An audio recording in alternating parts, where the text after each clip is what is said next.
GWH TV, bringing you classic wrestling action sanctioned by the Georgia Wrestling History Network.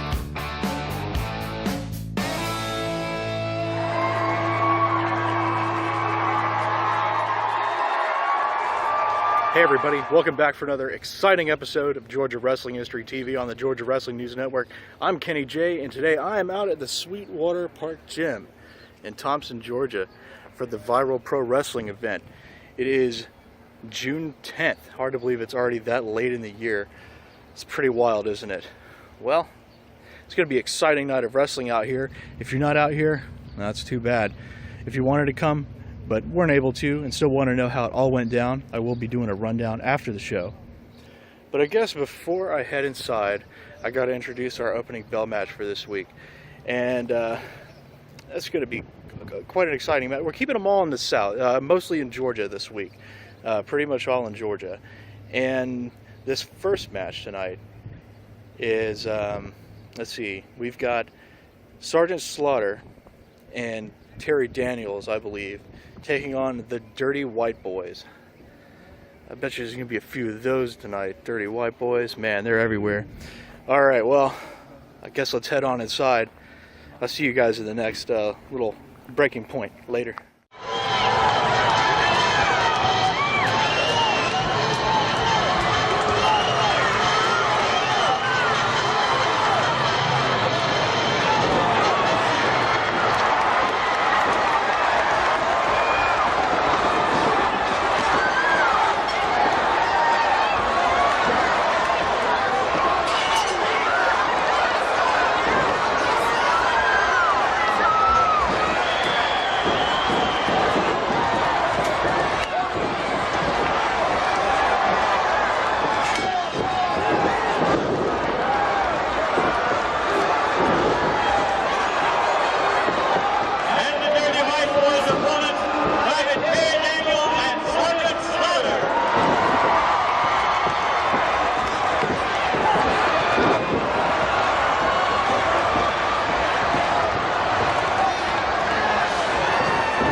Hey again, guys. Kenny J here inside the gym. As you can see, people are starting to come in for the show. Oh man, things are gonna be great. Okay, well, I gotta go sit down, man. Like, I can't contain myself. So I'm gonna introduce this next match. It's our Made in the South match. It's in Georgia, and we've got Bob Armstrong taking on a surprise guest, as you'll be seeing here in just a minute, Dr. Judo. So hang on tight. We'll be right back in just a little while. Weighing in at 245 pounds, Rick Oliver. His opponent from Marietta, Georgia, weighing in at 220 pounds, Bob Armstrong. We'll have this match in just a moment. As I stand here and look at Bob Armstrong and his pretty little yellow trunks and his muscles and his shined white shoes, I can't help but think how he'd look in a complete body cast from the neck down. Indeed. A complete body cast from the neck down, but I'm going to get to that in a minute. First of all, I'd like to talk about something more important, something that I'm concerned about, and that's Killer Carl Cox, the Georgia heavyweight champion. Well, it appears to me there's a few people around here that don't think Killer Carl Cox is going to keep the title that long. They say he's going to hold the title as shortest of any champion ever had it. Well, I got news for a few people around here, and what they're thinking is Killer Carl Cox will probably retire undefeated as a Georgia heavyweight champion. That is my prediction. But Friday night, he is wrestling Dusty Rhodes, the American Dream. And Dusty seems to think that he can beat anybody he gets in the ring with. Nobody's ever beaten Dusty Rhodes. He's held numerous titles. But Dusty Rhodes, Friday night, you're wrestling Killer Carl Cox, a man that's crazier than you, more vicious than you, and will do anything to win. So, Dusty Rhodes, you count your days. But Friday night, when you get in that ring, it's all over for you, American Dream. You won't be bothered with Dusty Rhodes anymore, and neither will I. Now, before you go to this match, just wait a minute. Hold up. Well, now, wait just a minute. I happen to manage Professor Toro Tanaka, the world's greatest karate martial arts expert. But I'd like to challenge Bob Armstrong to a martial art match today. Not for Tanaka, but for another person I have in mind, just to give him a little taste, a little treat, and to show him what it's all about. Now, he professes to know so much about martial arts, he doesn't know what's in my baby's finger about martial arts. I am challenging him right now, forget this match, right now to a martial arts match. Wait just a moment. Let me call Bob Armstrong over. Bob. I got glasses on now. I got a bad arm and I got glasses. We're aware of it. We're aware of it. Bob, he has challenged you to meet somebody that he has in a judo jacket match here on television. Judo jacket match. How about Get him away from my back. Let me tell you this. Now, I didn't come here for a judo jacket match. I came here to wrestle. But I'm not going to let that goofy Heenan challenge me and not accept it, so I'll tell you what. I don't know who he's got or whatever, but I will wrestle him. I don't have a judo jacket. If he wants to bring a man out here and do what he can, I'm not a martial arts expert, but I can take care of myself. And if I hit the man right, I don't care how big or small he is, he'll go down just like any other man, Gordon. That's fair enough. Okay, the challenge has been accepted. Let's see if we can find out about getting some judo jackets, or at least something here, and we'll try and go for a standby match momentarily. Yeah, I don't have a jacket. I came to wrestle, but if this man wants to come in and wear a judo jacket, that's fine with me. I'll do what I can with him. I'm certainly not going to back away from Motor Mouth Heenan. Fair enough. So the challenge has been accepted by Bob Armstrong. We'll hopefully have that match a little bit later on. Right now, then, let's go to our standby match, and let's turn it over to our ring announcer, Jay West. Let's stand match. We're waiting on the men to ring at this time. At this time, they have not entered the ring. Take it back to Gordon Solie. In the ring at this time from Marietta, Georgia, weighing in at 220 pounds, Bob Armstrong. Bob Armstrong. His opponent now entering the ring, Dr. Judo. Dr. Judo, accompanied by pretty boy Bobby Heenan.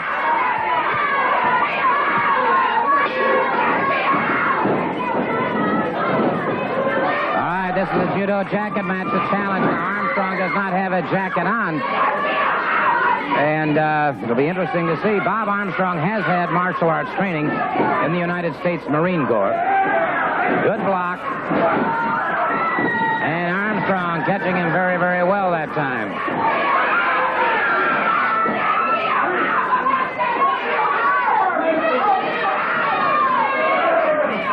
Armstrong him now in a side headlock.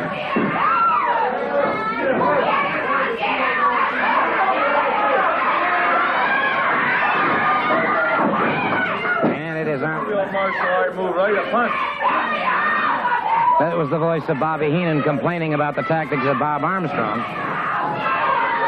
That's an interesting thing from him. Nice to have some folks here today from Newark, New Jersey, watching the show. Bill Scarpello and James Hampton. Armstrong caught that time. Again, a chop to the side of the neck. Another chop to the side of the neck, and Armstrong may be in trouble. Chop to the midsection that time. One into the throat. Bob Armstrong from Marietta, Georgia. Back. Caught him with those feet of his coming into the corner. Now it is Armstrong chopping away. Armstrong caught him with a good chop coming off the ropes. Armstrong using the flat of the foot and started to charge Heenan. Heenan backing away.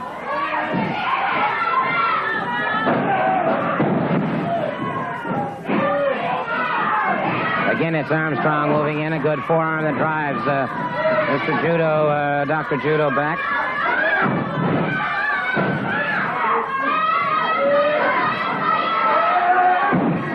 Dr. Judo catches Bob Armstrong in the head. Armstrong back on the canvas. And the referee calling for the break on this one. Yes, it looked like he was using that belt.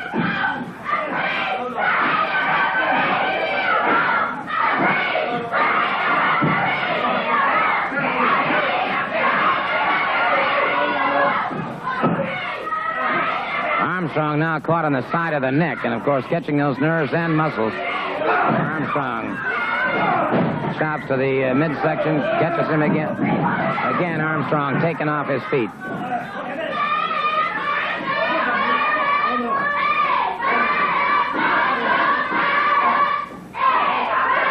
You can hear the chant being picked up now by the crowd. Fight up, Armstrong, fight up.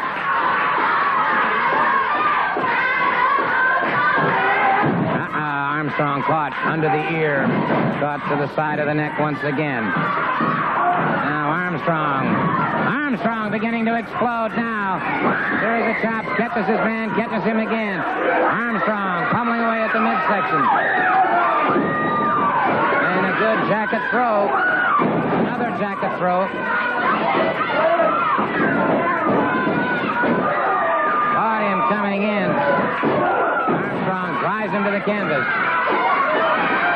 And has him. No, sir. No, sir. That is a legal. No. That is a legal move. That is a legal move. It's similar to the sleeper. It comes down across that carotid artery. That is legal. And Bobby Heenan complaining bitterly. But that is not a chokehold. A legitimate hold in Bob Armstrong, showing that he is capable and does have a lot of martial arts capabilities.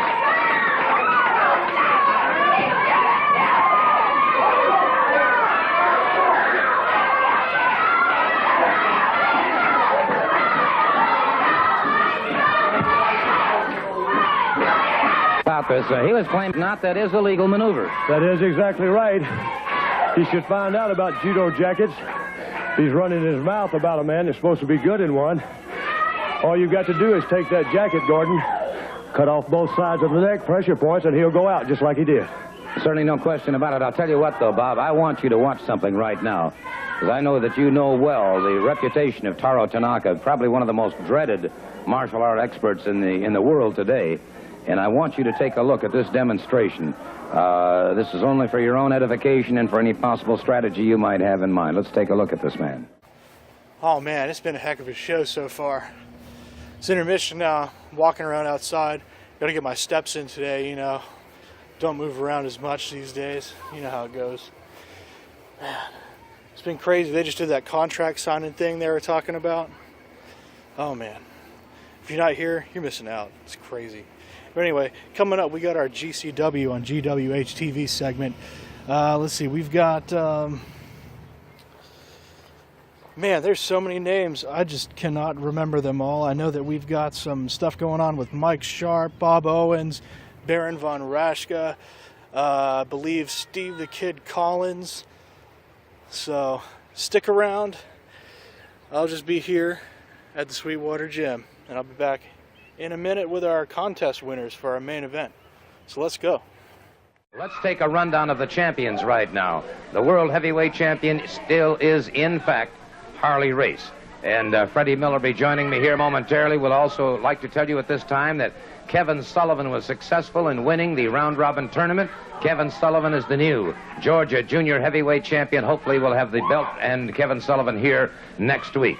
Also, of course, the Anderson brothers now are the new Georgia tag team champions. Gordon, I was at the Omni when Ole and Lars Anderson beat the Russians and won the Georgia tag team. Well, it was just like that. The crowd went wild. It was a sensational moment, a great moment for the USA. And Baron von Raschke, of course, is now the new Georgia heavyweight champion. I want all the people to know from Georgia that they have a new Georgia champion. You know, Austin Idol, I didn't win your belt in the Omni when you were suffering from brain damage and couldn't show up. But I had another contract, and you had to meet it. I knew you were weakened, and I took advantage of it. Now the people, the smaller men's house, all the little people out there have a man they can look up to, a man that is truly a champion. Well, indeed, he is, in fact, the Georgia heavyweight champion at this particular time. As we say, a lot of exciting things happening. Challenger from Los Angeles, California, weighing in at 221 pounds, Steve the Kid Collins. Kid Collins. His opponent from Nashville, Tennessee, weighing in at 232 pounds, the national television champion, Wildfire, Tommy Rich. The referee is Ron Witt. Tommy Rich going up against Kid Collins, defending his television championship. It was Tommy Rich, of course, who received a very, very severe laceration the last time he competed here in Atlanta at the Omni. The match was stopped by the referees, and he was competing against Maniac Mark Lewin. Rich now with a side headlock on Collins. The television championship on the line. Tommy Rich, the champion in the yellow trunks.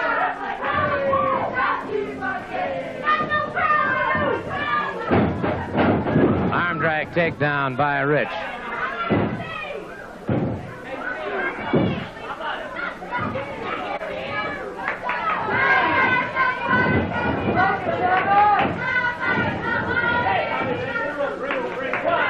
Collins using the ring ropes, forcing the break.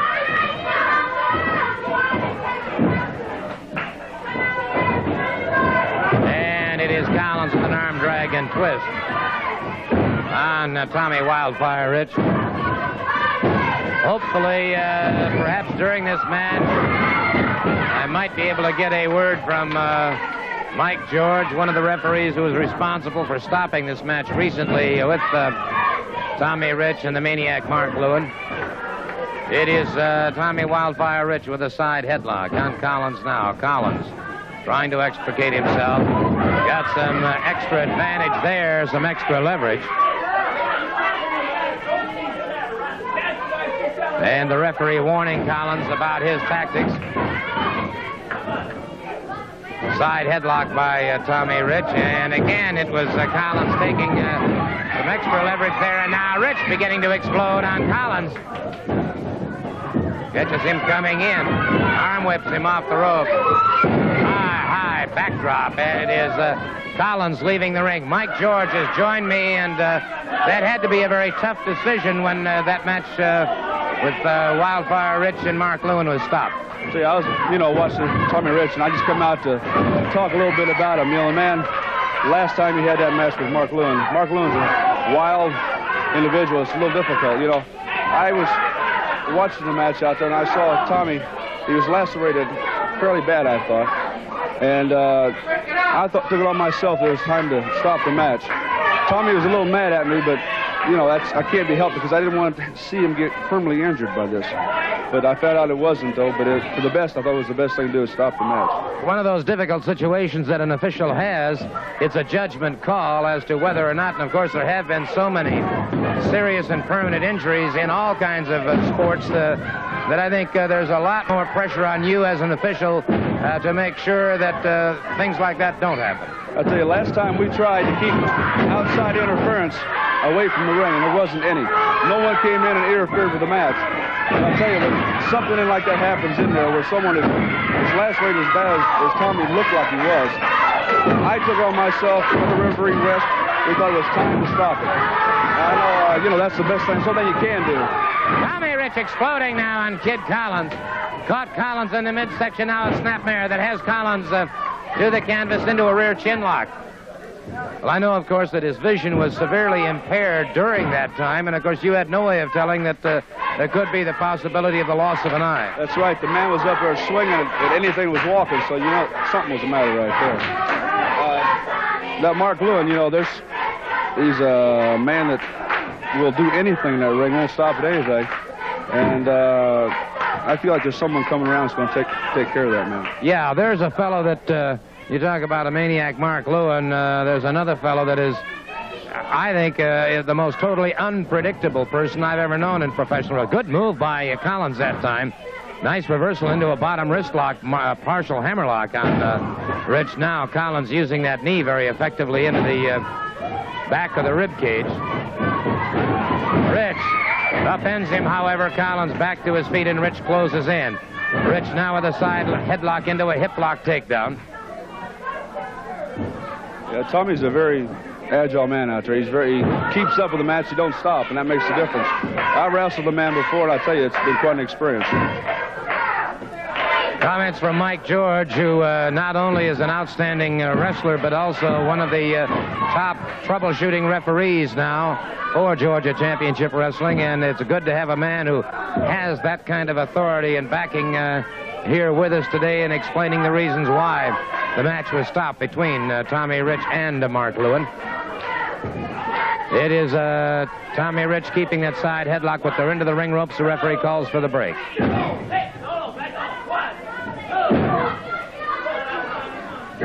Collins now the point of the toe into the midsection and a couple of hard hands to the head. Whips Rich back into the corner. Rich catches him coming in, but it is Collins again firing to the midsection. And he sets him up. Well executed vertical suplex by Kid Collins. No, sir. Rich powers out as Collins went in. A near fall for Kid Collins. But Rich caught him coming in that time. Catches him again. And now Tommy Wildfire Rich, living up to that name of Wildfire, literally exploding on Collins. Sends him up a full body slam. Collins coming up rather slowly. Rich down off that second rope, and Collins is staggered and off his feet. Lateral press, but Collins able to slide away from it. Beautiful vertical body block.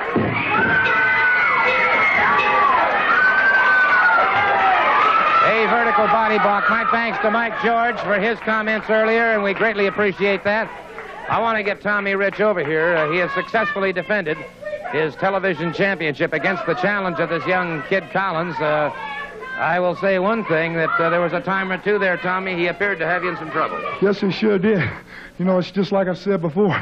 On any given day, a man can be beat. It don't matter how good he is, because there's always younger guys breaking in. And that's what it's all about, it's winning. And everybody wants to be a winner. Tommy, I know, of course, that you were extremely disappointed when Mike George and the referees stopped the match that you were in against Maniac Mark Lewin, but you did have a severe laceration. Your vision was impaired. They felt that there was a possibility you could suffer permanent damage to the eye. Yes, Gordon, you know, Ronnie West and Mike George, they brought him in here as a troubleshooter referee, and he was doing his job, you know. I was hot at first, and I got back in the back, and I went and I got about 6 stitches in my eye, and then I realized, you know, maybe it was the best thing, you know, for him to stop the match. I was hot, you know, at first I was mad. I didn't want to quit. That's never been my way, quitting.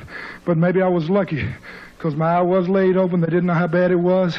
And so maybe the guys did do me a favor, and I want to, you know, take the time to thank them, too. Well, thank you so very much. Some very sage comments from Tommy Wildfire Rich, and continued success. I understand we're talking about Maniac Mark Lewin, but I understand that there is somebody coming down the line that if there's anybody that's wild and unpredictable in the ring, this individual is. You know, Gordon, I'd like to say, you know, you're talking about Maniac Mark Lewin. You know, a lot of people ask me, they said, is the man as crazy as he acts, or is he just stupid? You know, well, I found out at the time that the man is for real. He definitely is. He's a nut, a maniac, or whatever you want to call him. But a friend of mine, just like you said, a man that can get just as nuts, and he's got the reputation for being a nut. And Mr. Lewin, I'd like to say you're going to run across him in the very near future, I believe, and I want another shot at you myself, because I know where you're coming from. You know, you're a little crazy, that's right. But I'll get my chance. And just like I said, Lewin, Mephisto, y'all have got a man. You talking about somebody that can get wild and nuts. He's coming to Georgia, brother, to take care of some business. Thank you so very much. Tommy Wadich, the television champion who just successfully defended that television championship right here on TV, and we'll be back in just a moment. Mephisto, perhaps we offer this man an opportunity to... Well, I understand, Gordon Soley, that there is some sort of a challenge to my Mark Lewin. Did you hear anything about it? Yes, as a matter of fact, I have heard that there is somebody who's just as unpredictable as... Unpredictable as Mark Lewin.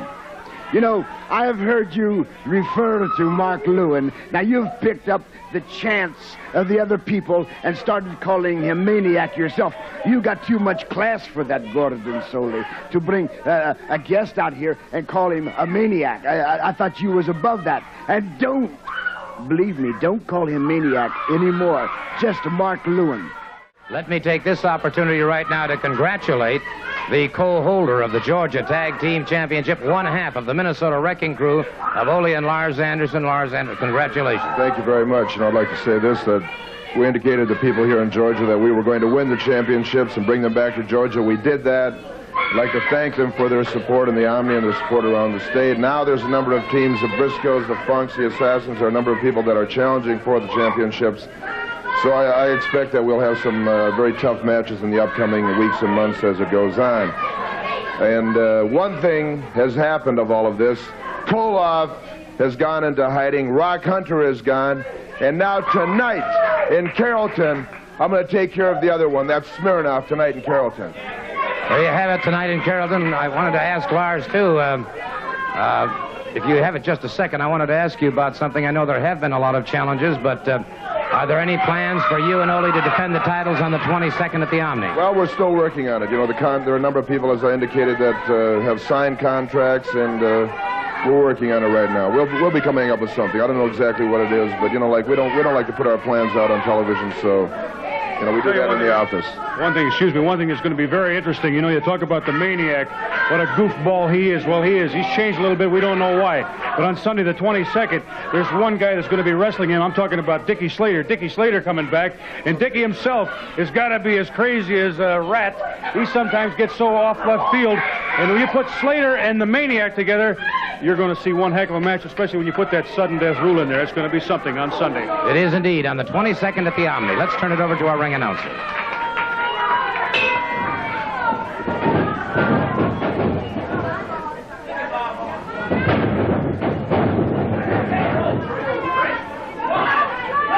Mike Sharp moving out against Owens right now, and I'm curious about one thing, of course. Lars Anderson mentioned the Assassins had been making some challenges, and Ole, these Assassins are known as one of the toughest tag team combinations in existence. No question about it, and the way I hear it now, the rumors are that the Assassins have come back here specifically looking for Dusty Rhodes. I guess he was supposed to be here today. So far, I haven't seen him. That's it. I made mention at the beginning of the program, of course, that Dusty Rhodes would be here, and I, too, have not seen him at this point. Well, all I know, from what I hear anyway, is that the Assassins claim they've been chasing Rhodes all over, and you and I both know I don't think he's that hard a guy to find, but they've been making some threats concerning Dusty's person, and it looks like we're going to have a little bit of a mix-up here eventually. Certainly no question about that. You know as well as I do, of course, Dusty Rhodes, well, he'd fight a buzzsaw and give it the first 2 rounds as far as that goes, so he's not backing up from anybody. No, I can't say Dusty's the kind to back up. I've been in too many battles with Dusty myself. I have nothing but the best words for him because he's a tough competitor. I don't know what the Assassin's gripe is. I do know that there were some things that happened, I understand, a year or so ago down in Florida. Maybe they just weren't resolved, and whatever, we'll just have to wait and see. Well, hopefully we'll be seeing Dusty before this hour is out. We still have a little bit of time left. Sharp beginning to explode now, and this man, Iron Mike Sharp, aptly has earned that name of Iron Mike. He is a double tough individual, and Owens finding that out. Sharp back on his feet very quickly, moves toward his man.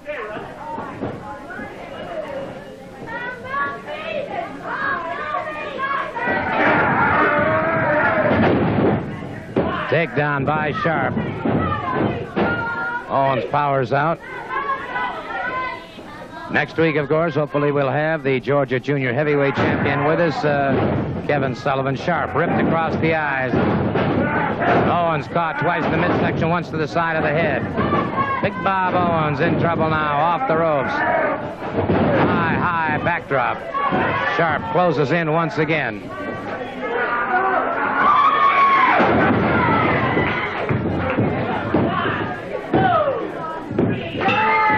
Count of 3. They count of 3. And Iron Mike Sharp turns back another opponent in the face of Big Bob Owens. And, well, what can I tell you about this man? Here is the Georgia heavyweight champion, Baron von Raschke again. Gosh, is Risky, a man that the people can look up to, a true champion, a hero for all the people from Georgia, from around the world. You know, from this point on, I was in the driving seat. With my great intelligence, my great skill, I can observe and I can choose only worthy opponents. Well, are you going to choose a worthy opponent for Sunday the 22nd in the Omni, sir? I will have an important announcement to make later, but right now I want to mention that I have procured the services of Abdullah, the butcher, the man from Sudan, to go against Austin Idol. Austin Idol must prove he is worthy before he ever gets another chance for the belt. Hey everybody, this is Kenny J here, and I'm here with our BBW contest winners for the night. Can you guys introduce yourselves? Jadron Corns. Say it again for me. All right. It's great to meet you guys. And these guys are going to help me introduce our main event for the night. And what was that main event now? Jerry Brisco and Danny Hodge. All right. Well, thanks very much, guys. Congratulations, and enjoy the show. Thank you.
Hey everybody, we've reached the end of the night here at VPW on June 10th. It was a heck of a show, and I've got the wrap up for you right here. Our first match tonight, we had James Drake taking on Jacoby Boykins, and Jacoby, he just knocked him around like a little rag doll. It was that one was kind of tough to watch. It was a little violent. Let's see. Next up, we had the party animal Zane Riley and Brady Pierce. Zane took him out. Following that, we had Oznite versus Hunter Young. Excuse me. Oznite came out on top in that match. And our fourth match, we had Odinson versus Sean Legacy. Odinson took him out, took the win for that one. Let's see. We had a brief intermission after the Chris Main and Six contract signing, which ended with Six putting Chris through the table that they were using to sign the contract on, so that was fun. After we came back from intermission, we had a four-way match. We had Tracer X, Josh Magnum, Timmy Lou Redden, and Kenji. And Timmy Lou took that one. That was a rather short match. And, you know, I like seeing him jump around like a little acrobat. It's great. He's not a ballerina, though, so don't get him confused. Following that, we had kind of a surprise match. We weren't sure if White Mike was going to be here, but he showed on up. He took on Wade Adams and won. And then our main event for the evening, of course, the big draw, the Ugly Ducklings and the Hellhounds. And we came to find out during that match that Mikey Galito was also Coach Mikey for the Ugly Ducklings, who won the match. So a lot of crazy stuff tonight, night of action, excitement, and we hope to see you on the 12th in August for the 1-year anniversary show, Infection 2. Come on out, it'll be great. I'll see you there. You guys have a great evening, and we'll see you next week. Bye.